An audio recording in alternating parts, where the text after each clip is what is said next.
Hey, Coach Kirsten here with Invictus Fitness San Diego, coming at you with another Coach's Corner, and joining me today is Coach TJ. TJ has been with our team in San Diego for 4 years. He's one of our head coaches. He also runs a great program, Invictus Mind Muscle, teaches us all about how to be awesome, reaching new positions, range of motion with all of our joints. You can find some live recorded videos on our YouTube channel that he leads you through to increase your mobility and range of motion, if that's what you want.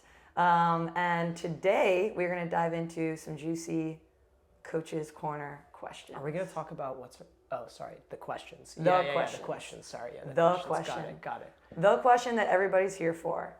First one.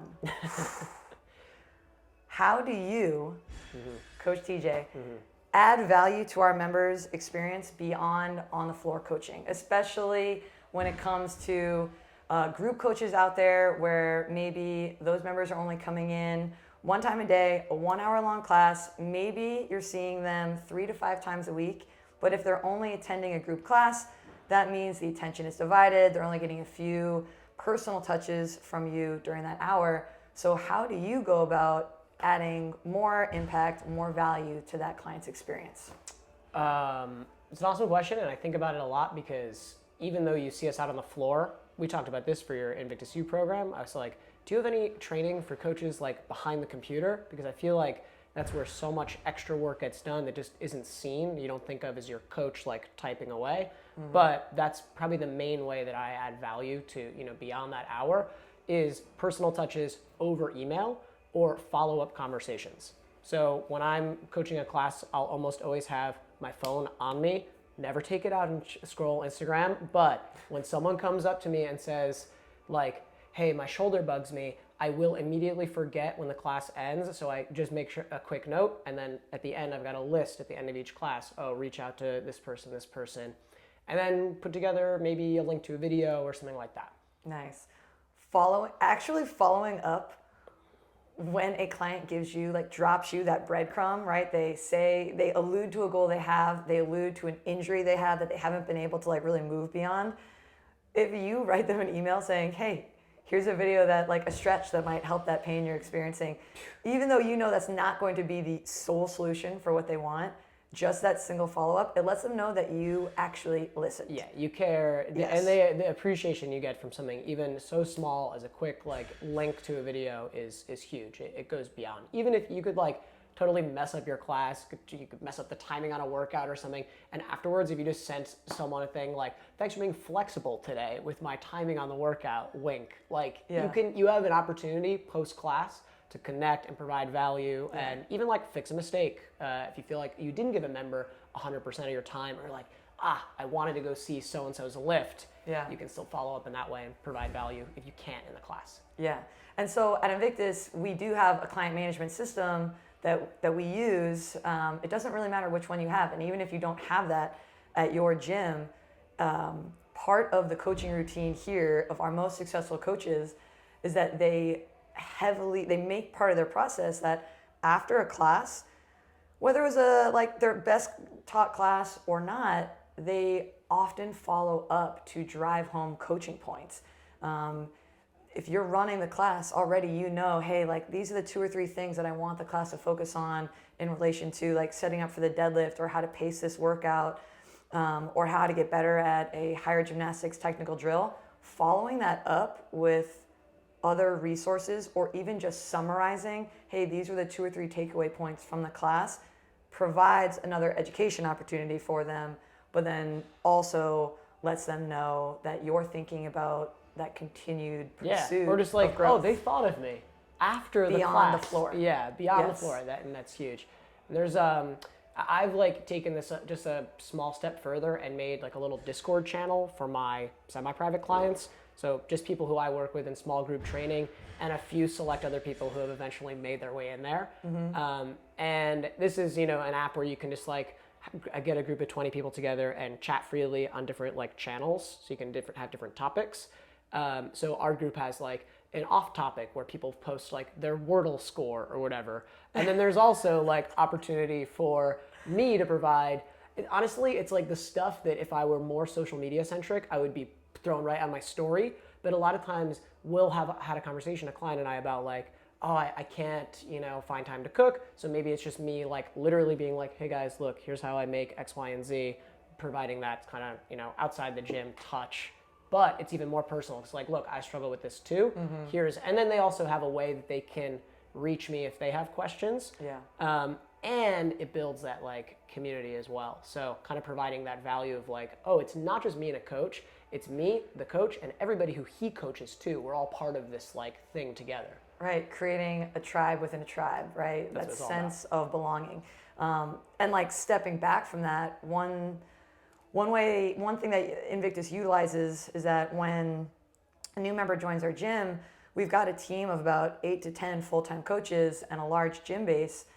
Each member is assigned to a coach's quote-unquote tribe, and that coach is required, like part of their responsibility is to get to know everybody in their tribe, but that coach is also responsible for like the admin tasks related to that member, making sure their membership is up to date, following up if they show up on a last visit report, hey, they haven't been in 2 to 3 weeks, where are they?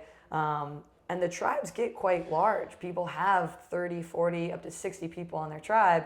So one, if you're not doing that, it's a great way to keep eyes on each member, kind of like keep tabs on each member in your gym. Yeah. But what you're doing is now taking that tribe and making even greater impact, making micro communities within it. Yeah.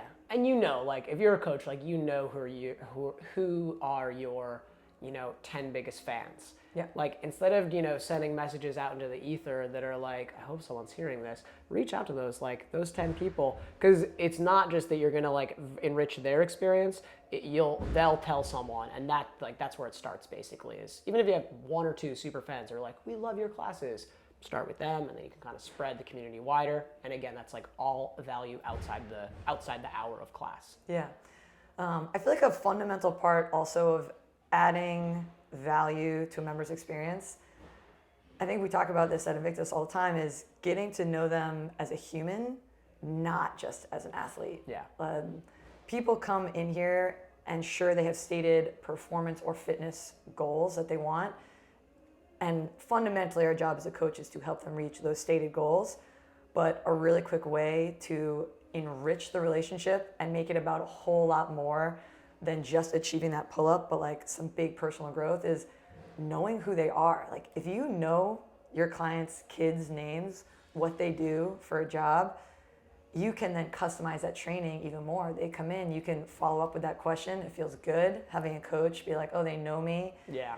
They remember that thing I told them last week that I've got, Right. a big exam coming up or something like that. Yeah. Or a newborn, or sleep might not be, like the best at this moment, or whatever it is, whatever Yes. personal touch that is, 100%. Yeah, just getting to know people as humans, not just athletes. 100%.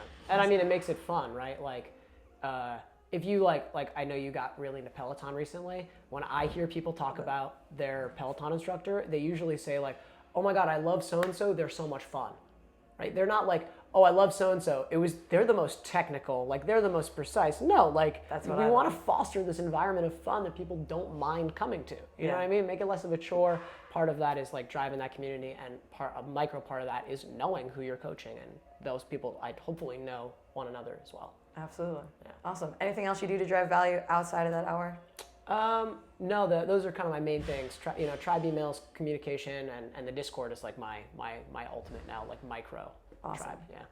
I feel like the overall theme there is following up, creating opportunities to connect, whether it's virtual, in person, outside of the gym, grabbing a cup of coffee, but just opportunities for connection and adding value and getting to know somebody. Yeah. 100%. Awesome. Thanks, Teach. Thank you.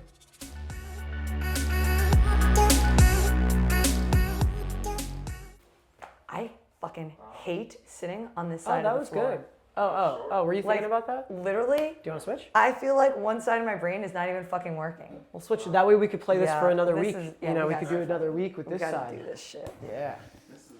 Let me tell you why I fucking love my coaches on Peloton. Dennis the Menace talks about nasal breathing. Nasal breathing. Okay. All right. Well, you see, you're an exception because like You are a coach, so you're looking for these technical things, maybe. I'm not trying to be entertained when I go do fitness. Yeah. Although sometimes but it's a nice to A lot have. of people are. I mean, Sometimes I don't it's know. nice to have. Not entertained, but. No, that's totally accurate. Coaches, one of the check marks, right, is like that we're all balancing when we step onto the floor is education, motivation, entertainment. Mm-hmm. Like, and we all fill those buckets in different ways. So I agree. All right, what's the next one? All right, so what are we talking about now?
All right, so TJ, let's dig into something that I think is so fundamental about the Invictus coaches and that they do so well and it creates such a unique coaching atmosphere at Invictus is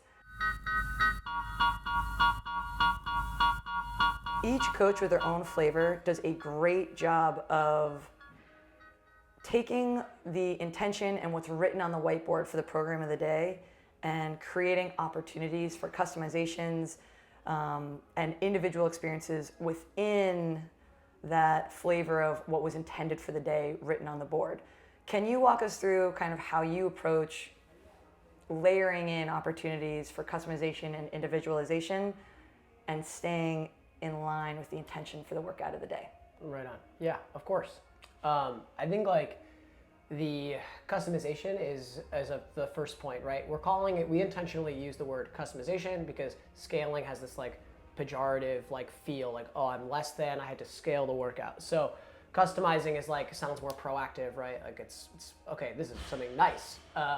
And that honestly is that's like one of the big unwritten things is, sure, I could change the workout, 10 different ways to customize to different people, but will those people actually like buy in to the customization? So that's the first thing is like producing the buy-in. So for example, if it was, we did tempo front squats yesterday or 2 days ago in the muscle class, and I offered sandbag squats. So to get buy-in for a sandbag, which is an implement that most CrossFitters don't use, but which we have plenty of and we love to train with, we used them in the warm-up. So we did some sandbag carries, we learned how to brace and breathe with the sandbag, how to squat the sandbag, and then maybe half the class, maybe a third of the class, actually got like a ton of buy-in on this, went and grabbed barbells out, and the other half like traded their warm-up sandbag and took out another one. We did a complex of squatting and walking the sandbag instead. Awesome. So you kind of removed a barrier to entry Yeah. by putting the suggested alternative or a plethora of alternatives out there by saying, hey, we're going to use it right now in the warm-up. That's awesome. And then honestly, it's like, it's almost harder to get a barbell out at that point. You're like, oh, I got my sandbag, like might as well try this. And I think like variety is the spice of life, and it's what keeps our training really interesting and fun. Not just for our members, but for me as a coach too, right? Like how many times have you coached 8 sets of 3 tempo front squats? You know what I mean? Like a million. So it's fun for us to play with these new elements as well. So framing it as fun and interesting and kind of getting that buy-in by working these things into the warm-up is one way to like, get the class going towards customizing. But then we actually like have to check in with the class. Like, what do they want? Are they into carrying a sandbag? I don't know. So, or in like a conditioning day, are they into doing these like like we have to crush it and dig really deep sprints? I don't know. So we've done here in the past, like polled a class and we used shapes to kind of make it like fun and unintimidating. What shape are you today? Like triangle, circle, square. I'm trying to remember what each one meant.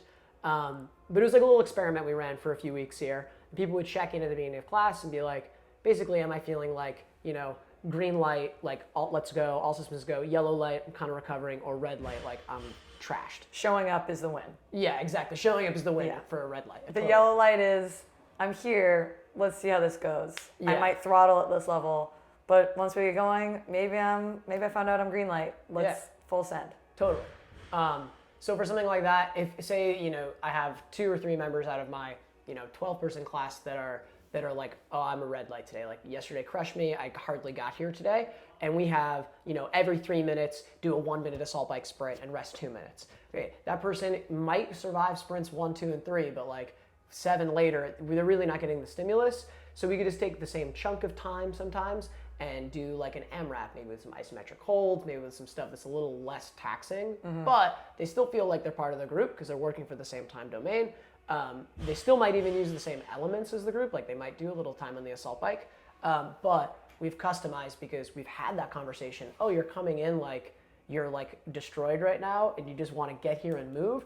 Well, then let's get here and move. You don't need to do like 10 sets of assault bike sprints. Please don't do that. That's going to move you further from your goal.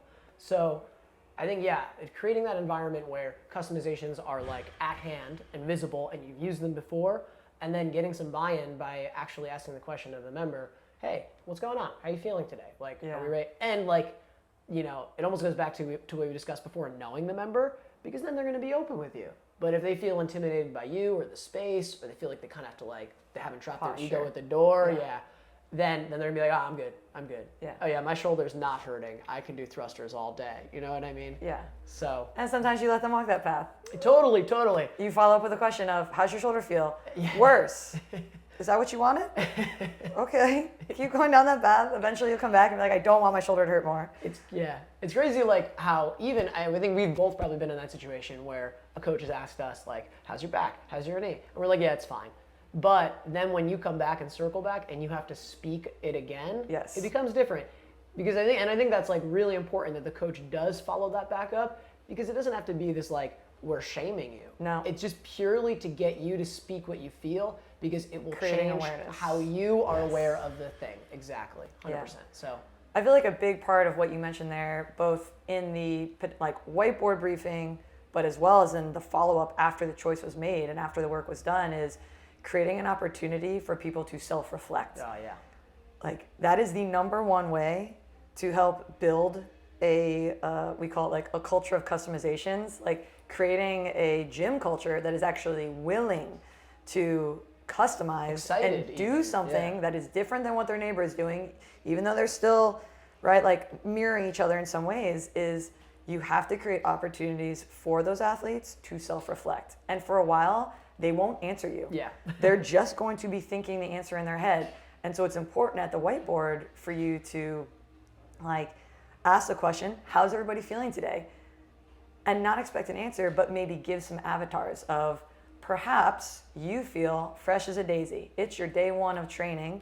It's Wednesday, but this is the first day you got in this week. If you're ready to burn it down, here's how you might attack this workout. Yeah. And giving another avatar, be like, hey, let's say you've already trained 3 days this week. You're coming in feeling really tired, haven't gotten much sleep. This might be another way to approach this workout. Even though they're doing the same things, different intention, different paces. Maybe you give an EMOM system rather than an AMRAP.